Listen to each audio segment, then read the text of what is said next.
Bismillahirrahmanirrahim and Assalamualaikum. My name is Muhammad NADZRUL IDZHAM.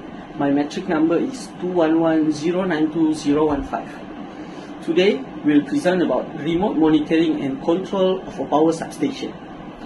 Our electricity needs a soaring, and to keep up, we need the smarter ways to manage power station. That's where remote system comes in, offering a game-changing approach to monitor and control substation without being physically there. Traditionally, our station relied on a manual checks and local control, but times are changing and we need a more dynamic solution, especially with the rise of a renewable energy. Remote system give us a real-time insight, helping operation fix issue on the spot, boost performance, and keep the electricity flowing smoothly. Our presentation will break down the basics and the cool stuff on how the system transform the power industry. Consider it a backstage access to the inner working of electricity substation, demonstrating how remote monitoring and control improve efficiency, reliability, and sustainability. Why does this matter? Well, it's not just efficiency. This system cut downtime, save money on maintenance, and make our entire power grid more resilient.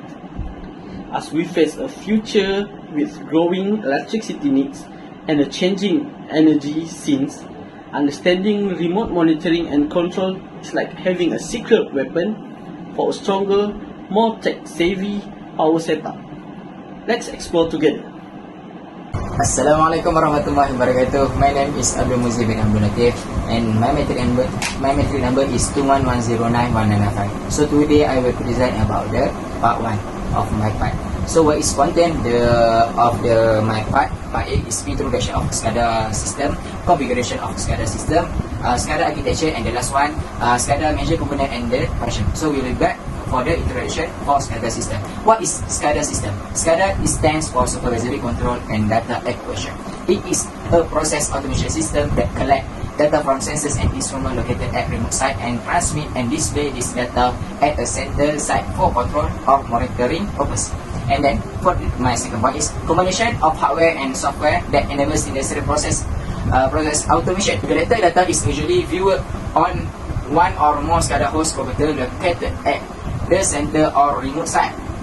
SCADA system can monitor and control hundreds to hundreds of thousands of I/O points. This is means SCADA systems are used in various industries such as electricity generation and distribution, oil and gas, telecommunication infrastructure, transportation and shipping infrastructure, fabrication and other industrial processing, food and beverage processing, chemical manufacturing and utilities infrastructure, including water and waste control.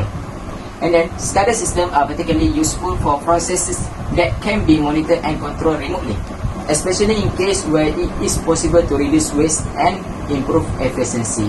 We will move for the configuration of SCADA system. So first of configuration of SCADA system is define system objective.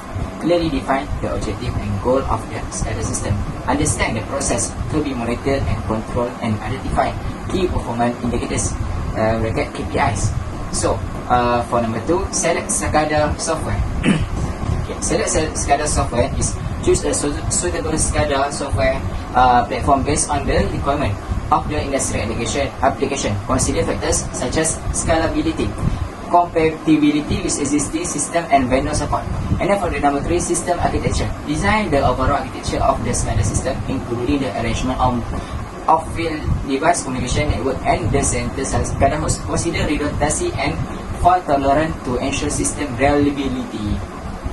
Communication for the number 4, communication setup. Configure communication protocol and setting for data exchange between field device, sensor, PLC, RTU, and SCADA host. Common protocol include Modbus, BNP3, OBC, and others. We'll move for the SCADA architecture. SCADA architecture will divide by operator, human machine interface, master terminal unit (MTU), communication means, and remote terminal units (RTU). Operators: human operator who monitors the SCADA system and performs supervisory control function for the remote plant operations. Human human machine interface (HMI) is present data to the operators and provide for control inputs in a variety of format, including graphics, schematic, window, pull-down menus, touch screen, and so on. Master Terminal Unit (MTU) equivalent to master unit in a master/as architecture, and the MTU present data to the operator through the HMI, gather data from the distant side, and transmit control signal to the remote side. For the communication means, communication method between the MTU and remote controllers. Communication can be through the internet, wireless or wire network, or the switch public telephone network. Remote Terminal Unit (RTU) function as a slave in the master or slave architecture, sends control signal to the device under control, acquire data from this device, and transmit the data to the MTU. For the SCADA major component and the function, the component is a human machine interface. The human machine interface function is provide a graphical user interface for operators to interact with the SCADA system. This is a visual real-time process visualization, control panels, and dashboard, alarm, and event display. And then for the supervisory server, master unit MTU, the function is collect, process, and manage from the field device, providing a centralized point for the system supervision. And then the feature of the supervisory server is communication with field device, data processing and analysis, alarm management, and then the interface with the HMI. And then for the last one, for remote terminal units (RTU), for remote terminal unit, programmable logic controller (PLC). The function is interface between field device and the supervisory server, collecting and transmitting data from the field. And then for the feature is data acquisition from the sensor and instrument, control and automation of local process, and then the last one, communication with field device. This is that's all from me for my part. Okay, I will pass my part to my next member. This is from me. Thank you.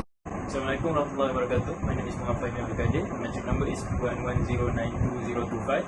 So today I will present about the SCADA communication and protocol. So SCADA system rely on various communication protocol to facilitate data exchange between different components within the system. The choice of communication protocol depends on factor. First is the type of industrial process. Second, the equipment used, and third is industrial standard. There are several types of protocol and communication, which is first is Modbus. The type is serial and TCP/IP. It is simple and open, which is suitable for a range of application. Modbus RTU, remote terminal unit, is used over serial communication, while Modbus TCP/IP is used over Ethernet. The second is IEC 60870-5, which is International Electro-Technical Commission. This type is serial and TCP/IP. It is defined communication profiles for telecontrol equipment and system.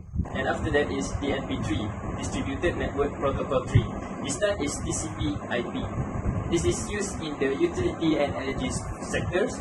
It supports both serial and internet communication, and it is designed for reliable communication over long distance. It also has feature for time synchronization, event reporting, and data integrity. Next is contribution of SCADA system in power system.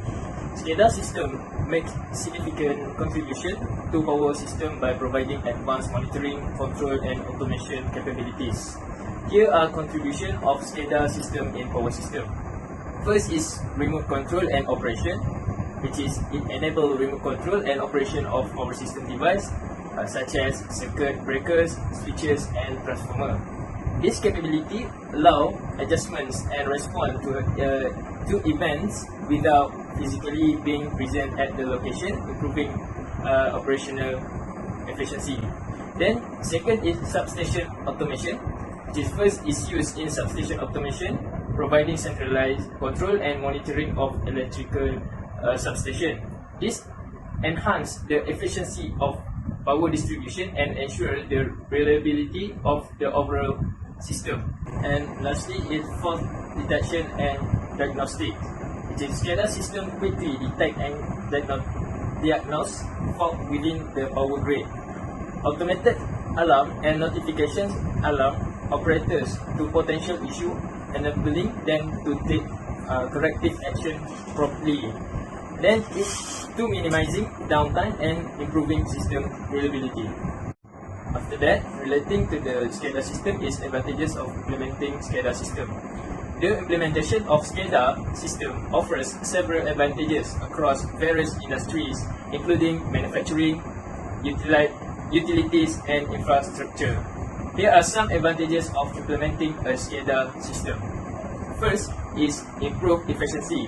Automated process and optimized control strategies help reduce manual intervention and errors. Second is enhanced data accuracy. Automated data acquisition from field device reduce the risk of human errors associated with manual data collection. This leads to more accurate and reliable data for analysis and decision making. And the third advantage is cost saving. Through the improved efficiency, reduced downtime, and optimized resource utilization, SCADA system contribute to cost savings. This includes lower operational costs, decreased energy consumption, and reduced maintenance expenses. And lastly, related to the SCADA system is constraint of SCADA system. While SCADA system offer various advantages, they also face certain constraints and challenges that need to be addressed for effective implementation and operation. There are several constraints of SCADA is security concern. SCADA systems are vulnerable to cybersecurity threat. As critical infrastructure becomes more interconnected, the risk of cyber attack increases. Security breaches could lead to unauthorized access, data manipulation, or disruption of industrial processes. The second constraint is integration challenges. Integrating SCADA system with existing legacy system or different vendors' equipment can be challenging. Incompatibility issues may arise, requiring careful planning and customization. And lastly is high implementation costs. The initial setup and implementation of a SCADA system can be costly. This includes expenses related to hardware, software, communication, infrastructure, and integration with existing system. So, that's all for this part A, and this presentation will continue to the part B. That's all from me. Thank you. Assalamualaikum warahmatullahi wabarakatuh. My name is AZRI bin SHAM and my matrix number is 21109 and 2000. For my section is part B, which is our title project is the remote monitoring and control of a power substation, and the application is substation automation. So, for the architecture combination, the remote monitoring and control of a power substation typically involve a combination of hardware and software components forming a comprehensive architecture. The key components in a SCADA system designed for remote monitoring and control of a power substation. The first is sensor and field devices. Instrumentation, voltage sensors, current transformer, temperature, and other monitoring devices are installed throughout the substation to measure various parameters. Intelligence electronic device (IEDs). These devices, such as protective relays and intelligent meters, provided real-time data and protection function. For the second one is remote terminal units (RTUs). RTUs placed within the substation. RTUs collect data from sensor and IEDs and communicate this information to the SCADA system. Communication protocols. RTUs use communication protocols such as Modbus, DNP3 to transmit data to the SCADA master station. As the third one, communication infrastructure. Communication network, a reliable communication network, often a combination of wired and wireless technologies, connects the RTUs to the central SCADA system. Redundancy, redundant communication paths are often implemented to ensure reliability and fault tolerance. Fourth is SCADA master station. Master terminal unit (MTU). The SCADA master station, sometimes referred to as the master terminal unit, receives, processes and displays data from the substation. HMI, Human Machine Interface. The HMI provides a graphical interface for operators to monitor the substation status, view alarms and control devices remotely. Data historian, the system archive. historical data for analysis, reporting, and compliances purposes. The fifth one is control center. Control server. Central servers manage data processing, storage, and communication with multiple substations. Database. A database stores configuration information, historical data, and event logs. So the summary for this part is, this architecture allows for the remote monitoring and control of a power substation, enabling operators to manage the substation efficiently, respond to event promptly, and optimize the overall performance of the power system. Keep in mind that specific implementation may vary based on the requirements and technologies chosen by the power utility. So for the next one is the description of this project. In this scenario, a power utility company implements a SCADA system for the remote monitoring and control of a high voltage electrical substation. The substation plays a critical role in transforming and distributing electricity from the transmission grid to various distribution feeders. The key component and features. The first one is remote monitoring. SCADA RTUs, remote terminal units deployed at the substation. These RTUs continuously monitor parameters such as voltage levels, current flows, temperatures, and equipment statuses. Sensors and instrumentation. Various sensors and instruments within the substation provide a real-time data to the SCADA system. Second, control of equipment. Circuit breakers and switches. SCADA enables remote control of circuit breakers and switches. Operators can open or close them based on real-time condition and requirements. Tape changer on transformers. SCADA allows operators to adjust tape settings on transformer remotely to optimize voltage level. As for the third, fault detection and response. Automated alarms. SCADA systems are programmed to detect fault or abnormalities. In case of a fault, automated alarms are triggered and relevant information is sent to the control center. Event logging. All events and alarms are logged for later analysis and auditing. Fourth is load management, load balancing. SCADA monitors the load on different transformers and distribution lines. It helps balancing the load and preventing overloads. Load shedding. In case of high demand or critical conditions, SCADA initiate load shedding strategies to maintain system stability. The fifth is security measures. Access control SCADA. SCADA system complement access control to restrict unauthorized access to critical infrastructure. Encryption, secure communication protocols are employed to protect data transmitted between the substation and the central SCADA control system. Sixth is visualization and HMI. Operator interface. The SCADA system provides a graphical human-machine interface (HMI) for operators at the central control center. It displays real-time data, alarms, and system status. Graphical representation. Graphical representation of the substation layout and equipment status help operators quickly understand the overall system condition. Last but not least, the seventh one is historical data analysis.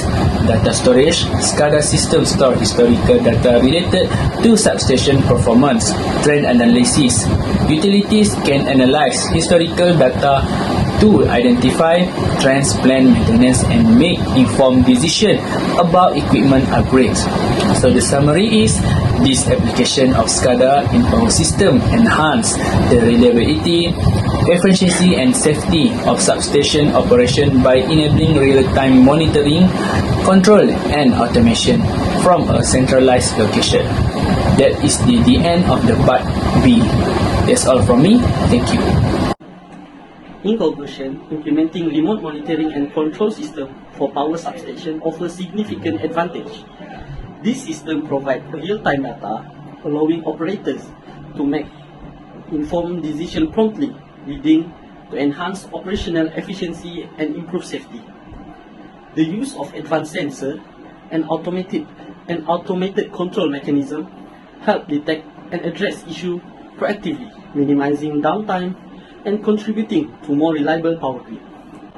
Moreover, the remote nature of this system enables flexible management, allowing operator to access crucial information from anywhere. This is not only speed time response time, but also enhance overall safety by reducing the need for physical presence at the substation. Cost effectiveness is another key, as remote monitoring and control system optimize resource allocation and contribute to a long-time operational cost reduction. In summary, the system represents a significant step towards a smarter and more resilient electrical infrastructure. As technology continues to advance, we can anticipate further improvement, promising a more robust and adaptive power grid for the future. So that's all from our group. Thank you.